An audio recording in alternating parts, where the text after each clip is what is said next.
बिस्मिल्लाहिर्रहमानिर्रहीम। अस्सलाम वालेकुम स्टूडेंट। इस वीडियो में हम नर्वस डिसऑर्डर की डायग्नोस्टिक टेस्ट को डिस्कस करेंगे। डायग्नोस्टिक टेस्ट एक ऐसे टेस्ट होते हैं जिससे नर्वस डिसऑर्डर्स की जो बीमारी है, जो उसका मेन कॉज है, उसका पता लगाया जा सकता है। देन हम उसको ट्रीट करते हैं। इसमें पहला टेस्ट है इलेक्ट्रोएन्सेफेलोग्राम।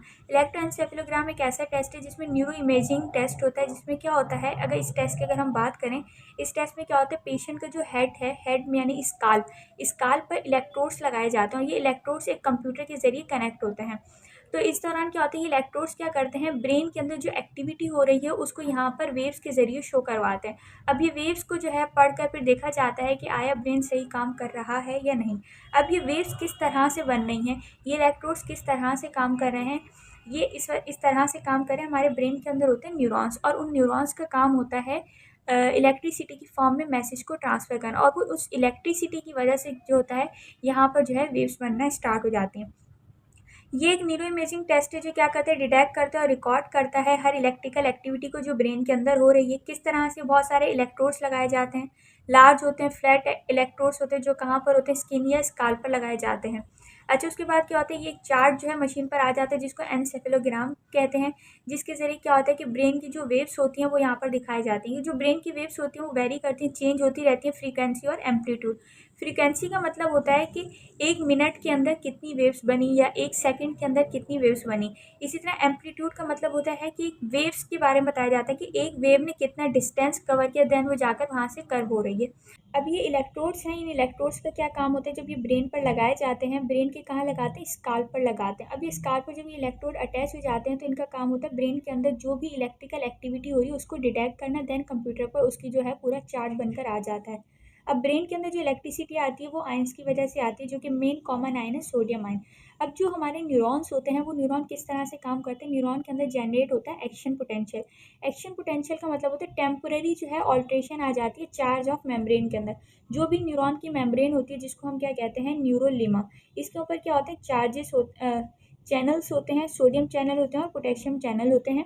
और उन सोडियम चैनल की वजह से, सोडियम आयन्स और पोटेशियम चैनल की वजह से पोटेशियम आयन की मूवमेंट होती है, जिसकी वजह से क्या होती है, मेम्ब्रेन डीपोलराइज हो जाती है। मेम्ब्रेन डीपोलराइज कब होती है, जब चार्ज -70 से +40 पर जाता है, तब जो है एक्शन पोटेंशियल जनरेट होता है। और कौन सा आयन अंदर जाते हैं, सोडियम आयन जो है न्यूरॉन के अंदर जाएगा न्यूरोलिमा के जरिए। यहाँ पर जैसे ये एक्सॉन आ गई, इस न्यूरोलिमा के जरिए जो है यहाँ पर सोडियम आयन जो है अंदर जाना स्टार्ट हो जाएंगे, जिसकी वजह से क्या होता है, चार्ज चेंज होता है, -70 से +40 तक चला जाएगा। और यहाँ पर क्या होती है, डीपोलराइजेशन होती है, और इसी को क्या कहा जाता है, एक्शन पोटेंशियल। ये एक्शन पोटेंशियल किस तरह से होता है, इलेक्ट्रिसिटी की फॉर्म में हो रहा होता है, इस वजह से जो है इलेक्ट्रोड्स के जरिए डिटेक्ट हो रही होती है वेव्स। अब फ्रीक्वेंसी के बारे में बताएगा, फ्रीक्वेंसी क्या है, इन्वर्सली प्रोपोर्शनल टाइम, लाइक के 1 मिनट के अंदर या 1 सेकंड के अंदर या 10 सेकंड के अंदर कितनी वेव्स बनी, उसको क्या कहा जाता है, फ्रीक्वेंसी। दूसरा बुक में एक वर्ड लिखा हुआ है एम्पलीट्यूड। ये क्या कहलाता है, वेव्स का एम्पलीट्यूड कहलाता है कि एम्पलीट्यूड यहाँ पर जो है डिस्टेंस है, जो हाइट है, वो कितनी बन रही है किसी भी वेव की, इसको क्या कहा जाता है, एम्पलीट्यूड। अब ये जो ईईजी है, ईईजी जो टेस्ट है, इसमें क्या करते हैं, ब्रेन की जो वेव्स हैं, ब्रेन के अंदर क्या है, इंटर न्यूरॉन क्या कर रहे हैं, एक्शन पोटेंशियल, यानी कि वो मैसेज ट्रांसफर करते हैं, तो एक्शन पोटेंशियल ही कहलाता है वो। उस दौरान क्या होता है कि चार्ज चेंज होता रहता है, जैसे यहाँ पर मैंने लिखा -70 से +40 तक। लाइक इस तरह से है कि -70 से चार्ज ऊपर जाएगा +40 तक, तब यहाँ पर क्या हो जाएगी, डीपोलराइजेशन। फिर ये +40 से वापसी नीचे आएगा -70 तक, तब क्या हो जाती है, रीपोलराइजेशन। तो इस तरह से कुछ चार्ट बनना चाहिए। अगर चार्ट थोड़ा सा अलग और अपोजिट बनना है, और यहाँ पर थोड़ा सा एक रेस्टिंग स्टेज भी आता है जिसको हम कहते हैं हाइपर पोलराइजेशन, उसके बाद यहाँ पर क्या हो जाता है, रेस्ट हो जाता है। यहाँ पर चार्ज था। अब ये चार्ट कुछ इस तरह से होता है, लाइक -70 पर मेम्ब्रेन जो थी वो कहाँ थी, रेस्ट पर थी। अब आहिस्ता आहिस्ता क्या हो, पोटेशियम आयंस अंदर जाने लगे, अंदर पॉजिटिविटी इंक्रीज हो रही है, तो आहिस्ता आहिस्ता कहाँ तक पहुँच जाता है, +40 तक। जब ये +40 तक पहुँच जाता है तो इसको हम क्या कहते हैं, डीपोलराइजेशन, यानी कि यहाँ पर एक्शन पोटेंशियल जनरेट हो गया। अब उसके बाद जब एक्शन पोटेंशियल जनरेट हो जाता है, फिर उसके बाद दोबारा से क्या होता है, ये वापसी रेस्टिंग स्टेज पर आने लगती है, जिसको हम कहते हैं रीपोलराइजेशन। लेकिन रीपोलराइजेशन के दौरान यहाँ पर क्या हो जाती है, हाइपर पोलराइजेशन होती है, फिर उसके बाद रेस्टिंग स्टेट में आ जाती है न्यूरॉन की इलेक्ट्रिकल एक्टिविटी। तो चार्ट कुछ इस तरह से बनना चाहिए नॉर्मल पेशेंट का। लेकिन जो एपिलेप्सी के पेशेंट होते हैं, जिनमें क्या होता है, झटके वगैरह लगते हैं, तो एपिलेप्सी के पेशेंट में क्या होता है, जो चार्ट होता है ना, ये इस तरह से कंटिन्यूसली बन रहा होता है, कोई रेस्टिंग स्टेट नहीं आ रही होती उसमें। तो ईईजी के ज़रिए जो है एपिलेप्सी को डिटेक्ट किया जाता है। अब ईईजी का काम क्या था, ब्रेन के अंदर एक्टिविटी को जो है डिटेक्ट करना कि ब्रेन के अंदर इंटरन्यूरॉन अपना काम किस तरह से कर रहे हैं, सही कर रहे हैं या नहीं कर रहे। तो यहाँ पर लिखा हुआ है ये न्यूरो इमेजिंग टेस्ट है, जहाँ जिसकी वजह से क्या होता है, फ्रीक्वेंसी और एम्पलीट्यूड बनता है इलेक्ट्रिकल आउटपुट की वजह से। और ये इलेक्ट्रिकल आउटपुट कहाँ से आ रहे हैं, ब्रेन से आ रहे हैं। ब्रेन से कैसे आ रहे हैं, ब्रेन के अंदर न्यूरॉन्स काम कर रहे हैं और न्यूरॉन्स के अंदर आइंस की मूवमेंट की वजह से इलेक्ट्रिसिटी जो है प्रोड्यूस होती है, जो कि यहाँ पर जो है अपीयर हो रही है यहाँ पर, जिसका जो है एनसेफेलोग्राम का पूरा ये चार्ट बन रहा है। फिर इसको पढ़ के जो है अंदाज़ा लगाया जाता है आया पेशेंट को क्या बीमारी है। नेक्स्ट है सीटी स्कैन। सीटी स्कैन की फुल फॉर्म है कंप्यूटेड टोमोग्राफी। अच्छा, इसमें क्या होता है, एक्सरेज को यूज़ किया जाता है। अच्छा, यहाँ दो हैं, एक है सीटी स्कैन है, दूसरा है एमआरआई। इन दोनों का थोड़ा डिफरेंस देख लेते हैं। सीटी स्कैन जो होता है ना, वो हार्ड टिश्यू के लिए होता है, लाइक बोन वगैरह के लिए, और जो एमआरआई होता है वो सॉफ्ट टिश्यू के लिए होता है। सीटी स्कैन की इमेज इतनी क्लियर नहीं होती, एमआरआई की इमेज क्लियर होती है। सीटी स्कैन थोड़ा एक्सपेंसिव नहीं है, ये कम पैसों में हो जाता है as compare to MRI. MRI थोड़ा एक्सपेंसिव होता है। अब यहाँ देखते हैं जो सीटी स्कैन है, इसमें कौन सी रेज यूज़ की जाती है, एक्सरेज। तो एक्सरेज की वजह से जो है डीएनए के अंदर म्यूटेशन भी हो सकती है, यानी कि परमानेंट चेंज आ सकता है डीएनए के अंदर। जबकि एमआरआई के अंदर क्या यूज़ किया जाता है, मैग्नेटिक रेज यूज़ की जाती है और रेडियो वेव्स यूज़ की जाती हैं, जिसकी वजह से कोई म्यूटेशन भी नहीं होती। तो ये एक इसका बेनिफिट भी है।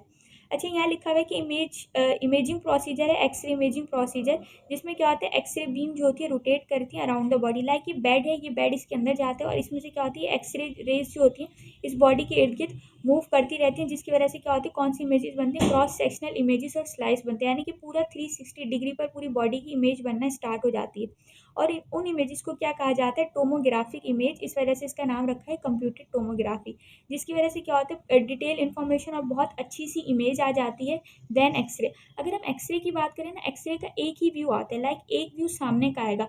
अगर सीटी स्कैन की बात करो तो पूरा वो 360 डिग्री से उसकी इमेजेस दिखा रहा होता है। एक दूसरे सीटी स्कैन में हमें क्या चाहिए, एक सिलेंडर शेप का बना होता है जिसमें से एक्सरेज निकल के आ रही होती है, पेशेंट का बेड होता है और ये किसके साथ कनेक्ट होता है, कंप्यूटर के साथ। कंप्यूटर पर पूरी इमेज बन रही होती है जब एक्सरेज जो है बॉडी को हिट करती हैं। उसके बाद आ जाते हैं एमआरआई। अब एमआरआई की फुल फॉर्म है मैग्नेटिक रेजोनेंस इमेजिंग। इसमें क्या होता है, ये एक रेडियोलॉजिकल टेक्निक है जिसमें मैग्नेट को यूज़ किया जाता है, रेडियो वेव को यूज़ करते हैं, ठीक है, कंप्यूटर को यूज़ किया जाता है, पेशेंट के लिए एक बेड भी होता है। अच्छा, इससे क्या होता है, डिटेल इमेज बनती है बॉडी के स्ट्रक्चर की। एमआरआई स्कैनर का क्या होता है, ट्यूब होती है जो इस सर्कुलर मैग्नेट के इर्द गिर्द जो है सराउंड। एमआरआई स्कैनर क्या है, ये एक ट्यूब है जो कि एक सर्कुलर मैग्नेट के इर्द गिर्द जो है सराउंड कर रही होती है। पेशेंट क्या होता है, मूवेबल बेड पर लेटाया जाता है। जब वो मैग्नेट के अंदर जाता है तो मैग्नेट क्या करता है, जब मशीन को ऑन किया जाता है उस मैग्नेट से स्ट्रॉन्ग मैग्नेटिक फील्ड बनना स्टार्ट हो जाती है, जिसकी वजह से क्या होता है, प्रोटॉन की अलाइनमेंट होती है। लाइक ये क्या बात लिखी है इन्होंने, ये भी देख लेते हैं हम डिटेल में। ह्यूमन बॉडी जो है,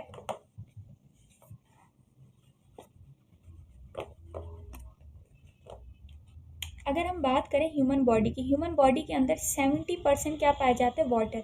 अच्छा, ह्यूमन बॉडी के अंदर क्या होता है, 70% जो है वाटर होता है। वाटर का स्ट्रक्चर कुछ इस तरह से होता है, एक ऑक्सीजन के साथ 2 हाइड्रोजन एटम अटैच होता है। अब इन हाइड्रोजन एटम के अंदर क्या होता है, प्रोटॉन पाया जाता है। जब भी कोई स्ट्रॉन्ग मैग्नेटिक फील्ड, जब जैसे ही मशीन को ऑन किया जाता है, मैग्नेटिक फील्ड वहाँ से निकलती है और रेडियो वेव्स निकलती हैं, तो जो हाइड्रोजन एटम है ये क्या करते हैं, ये भी एनर्जी को एब्जॉर्ब करते हैं। जैसे जैसे वो पूरा मैग्नेट घूमता है उसी तरह से ये हाइड्रोजन भी मूव करना स्टार्ट कर देते हैं। तो यहाँ पर यही बात लिखी हुई है कि मैग्नेट क्या करता है, क्रिएट करता है कि स्ट्रॉन्ग मैग्नेटिक फील्ड को, मैग्नेट क्रिएट करता है कि स्ट्रॉन्ग मैग्नेटिक फील्ड, जिसकी वजह से क्या होता है, प्रोटॉन जो होते हैं हाइड्रोजन एटम के वो भी मूव करना स्टार्ट करते हैं जैसे जैसे मैग्नेट मूव करता रहता है। जब भी मैग्नेट रुक जाता है तब उसके बाद क्या होता है, सारे हाइड्रोजन एटम अपनी एनर्जी जिन्होंने जो एब्जॉर्ब की थी मूवमेंट के लिए रेडियो वेव से, वो सारी रिलीज करते हैं। तो उसके बाद ये अपनी दोबारा से उसी पोजीशन पर आ जाता है। अब जब ये रेडियो वेव्स मिली, इनको हाइड्रोजन एटम ने मूव करना स्टार्ट किया, जब हाइड्रोजन एटम उन वेव्स को एब्जॉर्ब करते हैं, मूव करना स्टार्ट करते हैं, और उसी दौरान जब इनकी मूवमेंट होती है, एब्जॉर्प्शन ऑफ एनर्जी होती है रेडियो वेव्स की, तब जो है कंप्यूटर पर फिर इमेज बनना स्टार्ट हो जाती है। सीटी स्कैन में क्या आता है, एक्सरेज जब जाती हैं तब इमेज बनती है, जबकि एमआरआई में क्या है, जब रेडियो वेव्स जाती हैं, हाइड्रोजन एटम मूव करते हैं, तब जो है इमेज बनना स्टार्ट हो जाती है। अच्छा, यहाँ पर इस लाइन में वही बात लिखी गई है कि जब रेडियो वेव्स आती हैं, हाइड्रोजन एटम और प्रोटॉन जो है उन वेव्स को एब्जॉर्ब करते हैं, जब मैग्नेटिक फील्ड भी क्रिएट होती है और रेडियो वेव्स भी आ रही हैं, उस दौरान क्या होता है, हाइड्रोजन एटम एनर्जी को एब्जॉर्ब करते हैं और मूव करना स्टार्ट करते हैं, यानी कि एनर्जी को क्या करते हैं, रिसीव कर लेते हैं। फिर उस दौरान क्या होता है, कंप्यूटर पर जो है ये इन्फॉर्मेशन आ जाती है कि हमारी बॉडी के अंदर जो हाइड्रोजन एटम है वो उस एनर्जी को रिसीव कर चुके हैं, जिसकी वजह से क्या होता है, फिर ये एक प्रॉपर इमेज बनना स्टार्ट हो जाती है। तो यहाँ पर हमने 3 टेस्ट पढ़े थे, एक ईईजी पढ़ा, दूसरा सीटी स्कैन पढ़ा, तीसरा हमने एमआरआई पढ़ा। ये तीनों टेस्ट कराए जाते हैं। ईईजी ज़्यादा ब्रेन के लिए कराया जाता है, ब्रेन में अगर किसी को इंसोम्निया है, नींद नहीं आती या एपिलेप्सी, तब ईईजी कराया जाता है। कंप्यूटर सीटी स्कैन जो है, कंप्यूटर टोमोग्राफी, ये भी जो हार्ट टिश्यू के लिए कराया जाता है। बोन कैंसर के लिए भी ये कराया जा सकता है। ऑस्टियोपोरोसिस, ऑस्टियोमिलाइटिस के लिए सीटी स्कैन कराया जा सकता है। तो लाइक देखो इसमें एक्सरेज हैं, तो एक्सरेज वहाँ से गुजर जाएंगी जहाँ पर क्या है, ऑस्टियोपोरोसिस हुई। ऑस्टियोपोरोसिस का मतलब है बोन्स के अंदर पोर्स हो गए, तो इससे हम एक क्लियर इमेज हमें मिल जाती है। तीसरा है एमआरआई। एमआरआई में क्या होता है, सॉफ्ट टिश्यू की इमेज बनती है। तो ये 3 टेस्ट थे। तीनों टेस्ट में क्या चीज़ कॉमन है, एक कंप्यूटर जो है सबके साथ अटैच होता है। यहाँ पर ग्राफ की फॉर्म में एक जो है पूरा एक ग्राफ बनता है जिससे इलेक्ट्रिकल एक्टिविटी डिटेक्ट करते हैं। यहाँ पर इमेज बनती है और यहाँ पर भी इमेज बनती है। ईईजी के अंदर क्या लगाए जाते हैं, इलेक्ट्रोड्स, और इसमें क्या यूज़ किया जाता है, एक्सरे, और यहाँ पर क्या यूज़ किया जाता है, मैग्नेटिक फील्ड और रेडियो वेव्स। यहाँ पर ईईजी जो पिक्चर जो बन रही है वो इंटरन्यूरॉन की इलेक्ट्रिकल एक्टिविटी से बनती है। कंप्यूटर टोमोग्राफी में क्या होता है कि जहाँ से एक्सरेज गुजर जाती हैं वहाँ पर कैसा कलर आ जाता है, वहाँ पर जो है थोड़ा सा वाइटिश कलर आ जाता है। बाकी जहाँ पर एक्सरेज रिवर्स होकर वापसी आ जाती है वहाँ पर कैसा कलर बनता है, ब्लैक।